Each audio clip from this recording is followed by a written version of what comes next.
नमस्कार मंडळी. तर मला आज असा हेल्दी असा मस्त ब्रंच बनवायचा होता. त्याच्यासाठी मी एक दुधी किसून घेतला.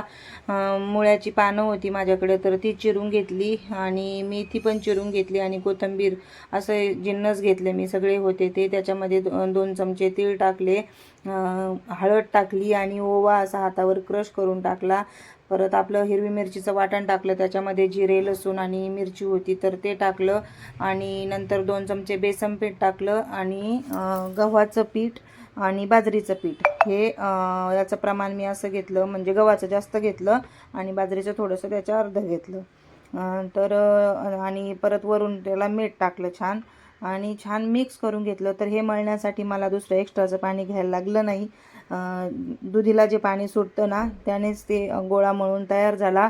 आणि नंतर मग एक सुती कापड घेतलं, म्हणजे आपला पंचा असतो ते माझं मी गावाकडून आणलेला आहे.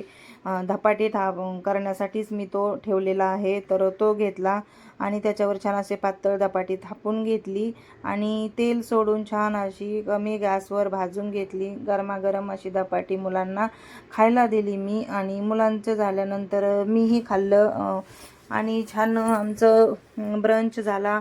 नंतर मग मी मकाचे कणस होते तर म्हटलं ते उकडून घ्यावी तोपर्यंत, कारण पालेसाहेब यायचे होते जेवायला, तर म्हटलं त्यांनाही होईल खायला. तर हे काम मग मी मधल्या वेळात करून घेतलं आणि घरात किचनमधला लसूण संपला होता टोपलीतला, तर म्हटलं तो लसूण पण आता तोडून घेऊया, कारण मी अख्खे अशी जे जोड्या आणलेल्या होत्या गावाकडून ना तर त्या तशाच ठेवल्या होत्या, कारण त्या तशा ठेवल्या की जास्त दिवस टिकतो. तर म्हटलं आता ते संपलेला होता तर त्या लसूण देखील तोडून घेतला आपल्या टोपलीमध्ये लसणाच्या. आणि हे सगळं काम करूच तर तोपर्यंत पालेसाहेब आले. तर मग धपाटी तर बनवून ठेवलेली होती, पण परत एकदा ती गरम केली आणि गरमागरम धपाटी, दही आणि मकाचं कणीस असं त्यांना जेवायला दिलं.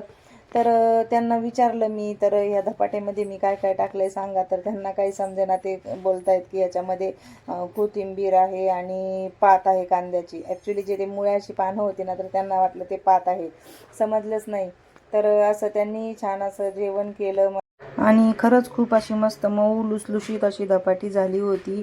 जर दुधी मुलं खात नसतील तर हा एक मस्त पर्याय आहे की याची तुम्ही धपाटी बनवू शकता आणि खाऊ शकता. तर मी तर असंच करत असते. मुलं खात नाहीत ना दुधी, तर असंच धपाटी, रेरडी किंवा वड्या वगैरे बनवायच्या आणि खाऊ घालायच्या.